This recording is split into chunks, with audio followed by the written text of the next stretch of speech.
Hey, what's up guys? Welcome back to the channel. Hopefully you're all doing good. In today's video, we're going to do a little bit of a follow-up from yesterday's video where we were countering Puzzle's normal arena defense, or one of the defenses he has run into that was like really good and he couldn't counter. And today we're going to do Supreme Arena. So I know a lot of people watch his videos and get Supreme Arena team ideas, so if you're seeing some of his teams on your own server, maybe you can get some ideas from these counter teams and be able to beat them. And yeah, let's pull up Supreme Arena and we'll check out the formations he's running, and then we'll go into friends duels and I'll show you guys some teams you can use.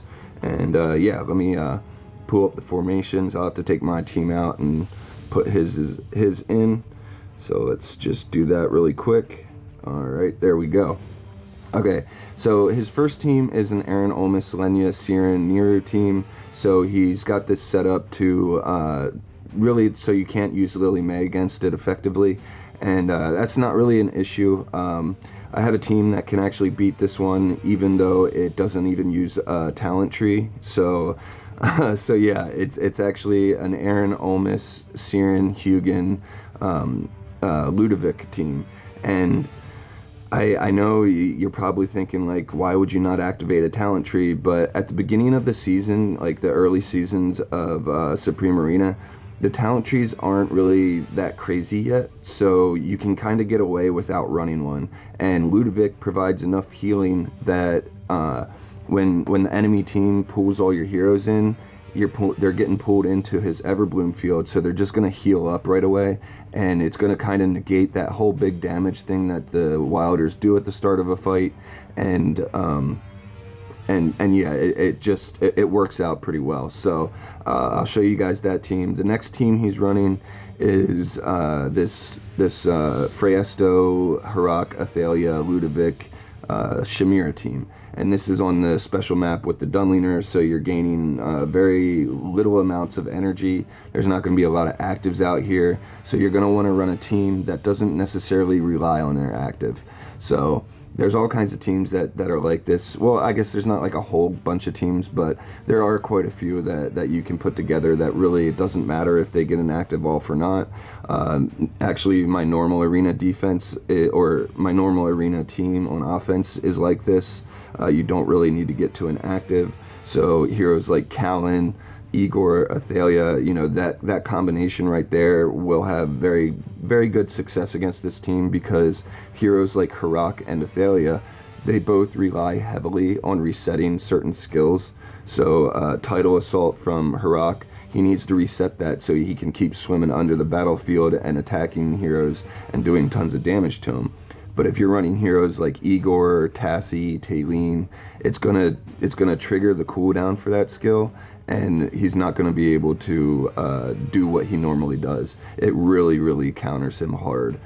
This also works for Athalia. Her Vengeance Charge, she needs to get kills to actually reset the cooldown. Now her Vengeance Charge cooldown is only like 7 seconds, so it doesn't affect her as much. Harak's cooldown for Tidal Assault is something like 15 or 14 seconds. It's kind of crazy. So yeah. So yeah, a Tassie team will work here. A Taylene team will work here, or have good chance of success. You might have to play around with the heroes you use, but I'll show you a version that you can use to possibly get a win here. And then Team 3.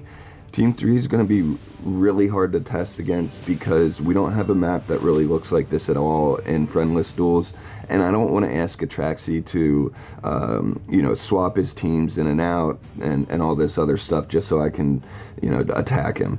But we did put this team on map 2, so we'll see what kind of counters we can find for this. But anyway, let me pull up my friends list and we'll check out some of these fights. Alright, so here's the first team that he's running, which is the Olmis, Niru, Lenya, Aaron, Siren team, and we are going to be running Olmis, Hugin, Aaron, Ludovic, and Siren. So we are at a slight Paragon disadvantage, and we are also not using a talent tree. We don't have one activated, and that's mainly because early on in the seasons of Supreme Arena, your talents aren't really that crazy of an advantage. I know it sometimes seems like it, but it's not always going to be the deciding factor of whether or not you get a win. So yeah, Ludovic here, I'm using him because he's going to provide all the healing that we need at the start of the fight to survive and get the kill on the enemy Siren before they can kill ours. So yeah, my whole team's going to get grouped up into the Everbloom field and just heal. So we're kind of using their skills against them with this. So we'll go ahead and hit replay, and you guys can see how this plays out for us. So yeah, and then we have Hugin for all the shielding and everything. I'll show you another variation of this team that does involve a talent tree, but yeah, as you can see, we have much better health and shielding than they do. They just lost a bunch of their heroes really quickly.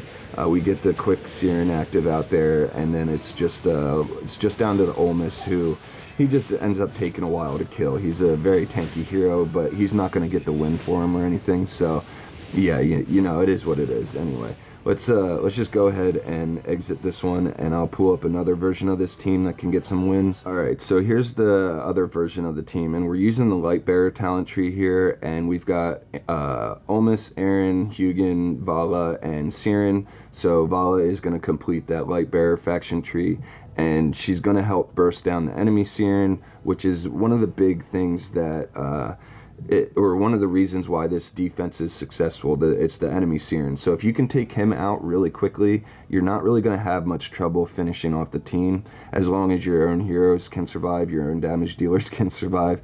If you kill Siren and then your Siren dies, it's not really a good idea. So this team is a little bit sketchy in that way, because it does get pretty low on HP. There's no real healing here. We do have our own shielding from Hugin, so that's what saves us. But let's just go ahead and hit replay. You guys can see what I'm talking about here.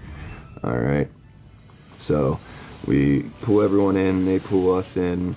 Nero gets his active off, and then as you can see, we're getting plenty of damage out there. We got a nice early Siren active, but if our Hugin hadn't gotten the shielding in time, it would not have looked.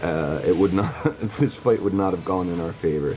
So yeah, it's really reliant on Hugin getting that shielding out before your heroes die, which he's pretty quick to do, because he gets to an active really fast here in the start of the fight. He starts with 600 energy, just like Siren does. So yeah. But anyway, I recommend the Ludovic version of this team. In my own opinion, I think that one's better. But if you want to, you can run these heroes, and you should still be able to get a win. At least if if you're close enough in Paragon level. That can always be a problem. Anyway, let's pull up Team 2 that he has set up, and we'll talk about that one. All right, so the team that he has set on Map 2. And before we even talk about this, let's talk about Map 2 a little bit. It has Dunliner in there, where it's basically you're not gaining much energy, and you're going to want to set a team that really doesn't rely much on getting ultimates off, and there are teams that it doesn't really matter whether you get an ultimate or not. And a lot of, actually, my normal arena defense and my normal arena team, they really aren't built to get ultimates out there. They're built to survive and do their regular skills and get wins that way. So you can utilize those types of things, or those types of teams, to fight on this map. But anyway, his team is Pesto, Ludovic, Athalia, Harak, and Shamira. And Harak and Athalia are going to be very weak to heroes that have revives. So heroes like Tassi, Igor, Taylene, those types of heroes will really slow these two down a ton. So Harak has his Tidal Assault skill, right here. So he needs to get a kill with this, or whenever he gets a kill or an assist, it will reset the cooldown of this skill. And this skill's cooldown is actually something like 14 or 15 seconds long. So if he can't actually reset this skill, it's going to drastically lower the damage output that he has, especially on a map where he can't do his ultimate. So you definitely want to run a hero like Tassi or Taylene or Igor on this map. And then you have Athalia, who is basically the same thing with her Vengeance Charge. Now, her Vengeance Charge only has a cooldown of 7 seconds, so if she doesn't reset it, it's not really the end of the world. She only gets slowed down a little bit.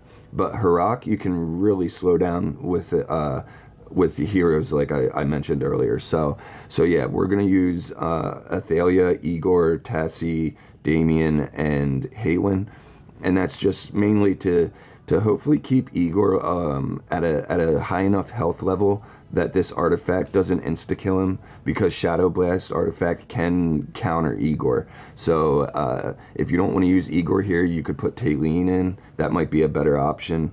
But yeah, that's what I wanted to show you guys. So let's go ahead and hit replay. Now, you're not going to see exactly how the fight would go in Supreme Arena because we don't have Dunliner on the map here doing that special thing he does.